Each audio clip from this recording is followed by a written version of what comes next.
Why do avoidants always suggest being friends right after breaking your heart? It sounds mature, reasonable, even caring, like they're trying to preserve something beautiful instead of destroying it completely, like they're offering you a consolation prize that's still valuable, their friendship, their continued presence in your life. But there's something much more calculated happening beneath this seemingly generous offer. What if I told you that suggesting friendship isn't actually about preserving your connection? What if it's not about caring too much to lose you completely? What if this mature suggestion is actually one of the most psychologically strategic moves an avoidant can make? The truth about why avoidants offer friendship instead of love is far more disturbing than most people realize. It reveals a level of unconscious emotional manipulation that would shock you if you understood what was really happening in their mind when they make this offer. Because here's what they don't tell you. The friendship offer serves their needs perfectly while leaving you in emotional limbo. And once you understand the psychology behind it, you'll never hear, "Let's just be friends," the same way again. Most people hear the friendship offer and think they're dealing with someone who's confused about their feelings or scared of commitment. They assume the avoidant needs time to figure things out, or that friendship might eventually lead back to something romantic. This interpretation is completely wrong. When an avoidant suggests friendship after rejecting you romantically, they're not confused about their feelings, they're not scared of losing you, they're not hoping friendship will preserve the good parts of your connection. They're making a calculated psychological move that serves multiple purposes, none of which involve your best interests. The friendship offer appears generous on the surface. It sounds like someone who recognizes the value of your connection and wants to honor it in whatever way possible. It feels like they're trying to soften the blow of rejection by offering something instead of nothing. This presentation is part of what makes it so effective. You're being rejected, but in a way that makes the person rejecting you seem thoughtful and mature.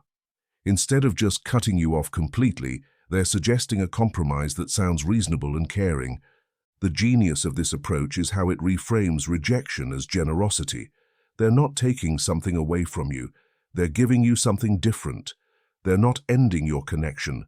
They're transforming it into something more appropriate. This linguistic sleight of hand makes it much harder for you to feel angry about being rejected because they've disguised the rejection as an offer. Think about how differently you'd feel if they just said, "I don't want to date you anymore," versus, "I think we should be friends." The first statement feels harsh and final. The second feels like a thoughtful suggestion that considers your feelings and preserves something valuable. But the psychological manipulation goes even deeper than the framing. By suggesting friendship, they're essentially asking you to participate in your own emotional diminishment. They want you to voluntarily downgrade your own feelings and expectations to accommodate their comfort level. This is particularly effective because it puts the burden of choice on you. If you reject their friendship offer, you become the one who's ending things completely. If you accept it, you're agreeing to their terms and can't complain later about feeling unsatisfied with the arrangement. Think about what friendship gives them. That romantic rejection alone wouldn't. If they just rejected you completely, they'd lose access to you entirely. They'd have to face the finality of their choice and live with the consequences of pushing away someone who cared about them.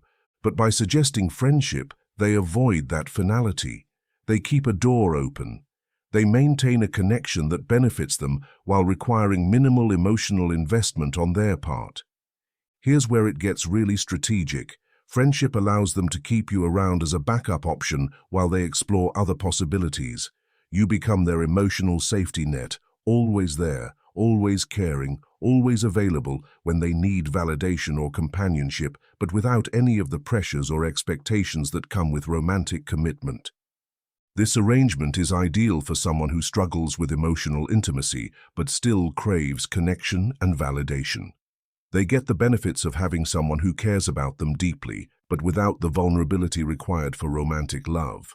But this is just the beginning of what makes this offer so psychologically manipulative. The friendship suggestion creates a particularly cruel form of emotional torture that most people don't recognize until they're deep inside it. When someone offers you friendship after you've developed romantic feelings, they're asking you to pretend those feelings don't exist while maintaining close contact with the person who triggered them. It's like asking someone to hold their breath while staying underwater, technically possible for short periods, but ultimately unsustainable and psychologically damaging. But here's what makes this especially insidious.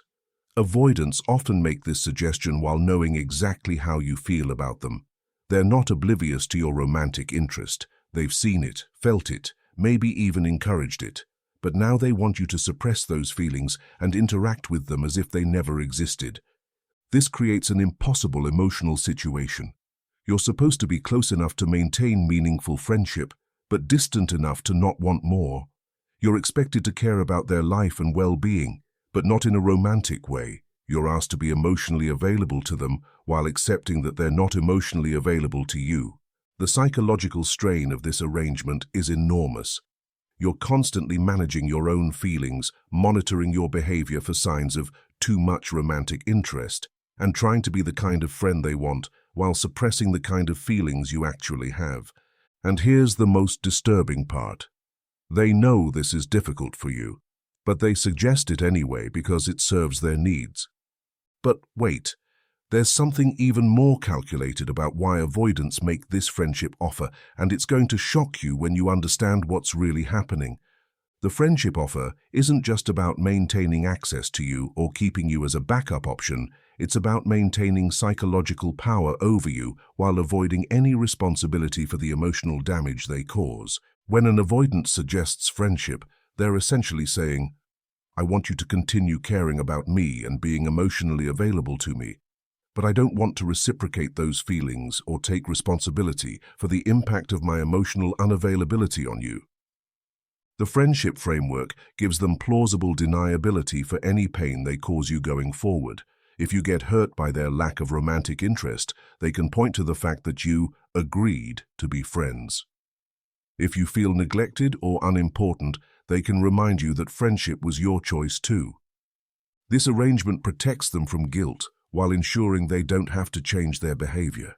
They can continue being emotionally unavailable, continue prioritizing their own needs over yours, continue treating you as optional, and if you complain, they can frame it as your problem for wanting more than what you agreed to.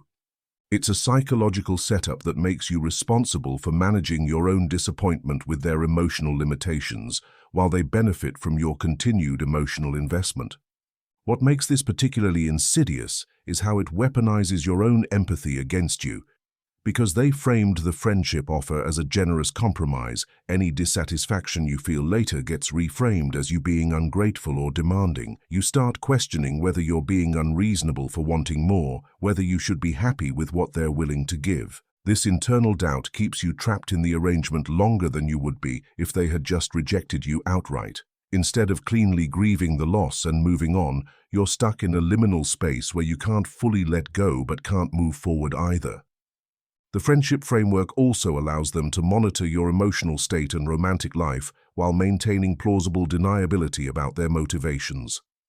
They get to know if you're dating other people, if you're still hung up on them, if you're moving on successfully, all under the guise of friendly concern. This information asymmetry gives them significant psychological power. They know how you feel about them. They know what you're doing romantically, but you're expected to respect their privacy and not ask similar questions about their romantic life. But there's an even deeper level to this manipulation that reveals just how strategic this offer really is. The friendship suggestion serves their ego in ways that complete rejection wouldn't. When they reject you romantically, but you accept their friendship offer, you're essentially validating their worth while accepting their emotional limitations. Your continued presence in their life as a friend becomes evidence that they're valuable enough to maintain a connection with, even when they can't offer what you really want. Your willingness to accept friendship proves that they matter to you, regardless of their romantic availability. This feeds their ego while requiring zero emotional risk on their part. They get to feel important and valued without having to reciprocate vulnerability or commitment. They maintain their sense of being desired while avoiding the responsibility that comes with being in a relationship. Your acceptance of friendship becomes a form of validation that they're worth loving. even if they can't love back in the same way. It's like getting all the benefits of being loved without any of the obligations that usually come with it. And here's where it gets really twisted. Many avoidants will use your friendship as evidence to future romantic partners that they're good people who maintain positive relationships with their exes. Your continued presence in their life becomes proof of their emotional maturity and relationship skills. They're literally using your willingness to accept less than you want as marketing material for future relationships. But here's what's going to shock you the most about this dynamic. The reason the friendship offer is so devastatingly effective is that it exploits your own emotional investment against you. By the time they make this suggestion, you're already attached. You already care about them deeply. The thought of losing them completely feels worse than accepting a diminished version of the connection. So you agree to friendship, thinking it's better than nothing. Thinking maybe it will lead to something more eventually. Thinking you can handle being just friends with someone you have romantic feelings for. But what you don't realize is that accepting this arrangement puts you in a psychological prison that becomes harder to escape the longer you stay in it. As their friend, you're close enough to see them living their life, dating other people, being emotionally unavailable to you while being available to others. You get front row seats to their romantic life while being permanently relegated to the friend zone. You watch them give to others what they wouldn't give to you. You see them capable of romantic interest and emotional investment, just not with you. You witness them choosing other people repeatedly while expecting you to remain satisfied with friendship. This creates a unique form of emotional torture that's more painful than a clean break would have been. Instead of grieving the loss and moving on, you're stuck in a perpetual state of hoping for something that's never going to happen while watching them live the romantic life you wanted with them, but with someone else. And the cruelest part? They expect you to be happy for them when they find romantic love with others. They want you to support their new relationships while suppressing your own feelings about being rejected for those same relationships. But here's where you can turn the tables on this entire dynamic. When an avoidant offers you friendship after romantic rejection, you have three options. Most people think they only have two: accept the friendship or lose the person completely. But there's a third option that most people never consider, and it's the only one that actually serves your interests instead of theirs. Option 1 is accepting the friendship. We've already covered why this is psychologically damaging and serves their needs rather than yours. You become their emotional backup plan while they get the benefits of your continued investment without reciprocating. Option 2 is rejecting the friendship and cutting contact completely. This is healthier than option 1, but it still lets them off the hook. They get to walk away feeling like they made a mature offer that you rejected. They don't have to face the consequences of their emotional unavailability because you've removed yourself from their life. But option 3 is where you reclaim your power entirely. Option 3 is responding with something like, "I appreciate the offer, but I'm not interested in friendship with someone I have romantic feelings for. If those feelings change in the future and friendship becomes something I genuinely want rather than a consolation prize, I'll let you know." This response does several things that completely disrupt their psychological strategy. First, it acknowledges the reality of your feelings instead of pretending they don't exist. Second, it makes it clear that their offer doesn't meet your needs. Third, it puts the ball in your court rather than theirs. Most importantly, it forces them to face the actual consequences of their choice. They can't maintain access to you while avoiding romantic commitment. They can't have the benefits of your emotional investment without reciprocating. They can't keep you around as a backup option while exploring other possibilities. This response often triggers a reaction that reveals their true motivations.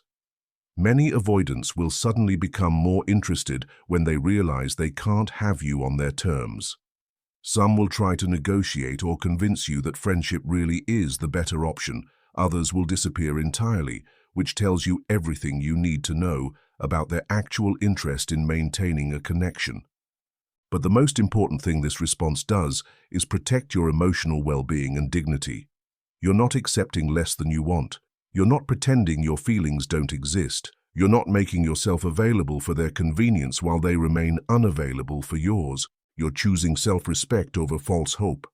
But here's what most people don't realize about this third option. It often reveals the avoidant's true character in ways that accepting or rejecting friendship doesn't.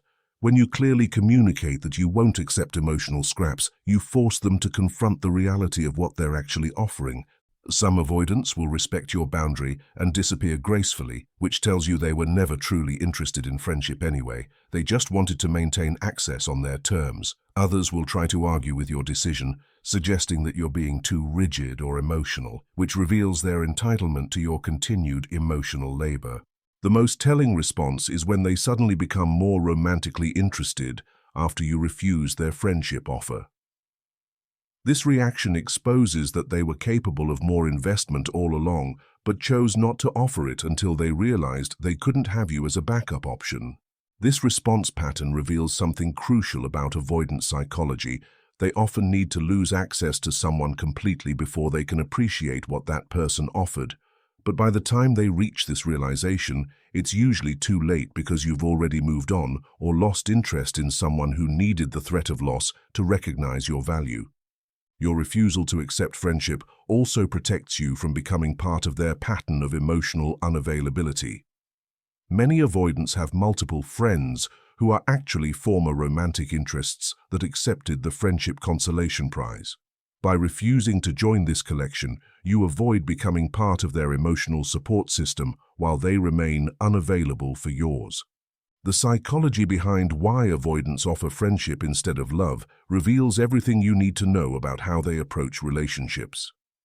They want the benefits of connection without the vulnerability of commitment. They want to feel loved without having to love back fully. They want emotional insurance policies that protect them from loneliness while requiring minimal investment. Understanding this psychology doesn't make them terrible people, but it does make their motivations clear. When you know why they make this offer, you can make informed decisions about whether to accept it instead of being manipulated by the appearance of generosity.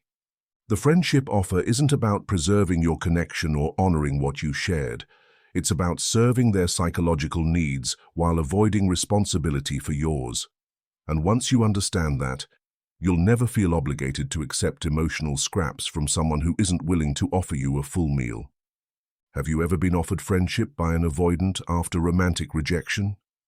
Drop a comment about how you handled it and what you learned from the experience. If this helped you understand the psychology behind this common avoidant behavior, like this video and subscribe for more insights about protecting yourself in relationships with emotionally unavailable people. Thanks for watching.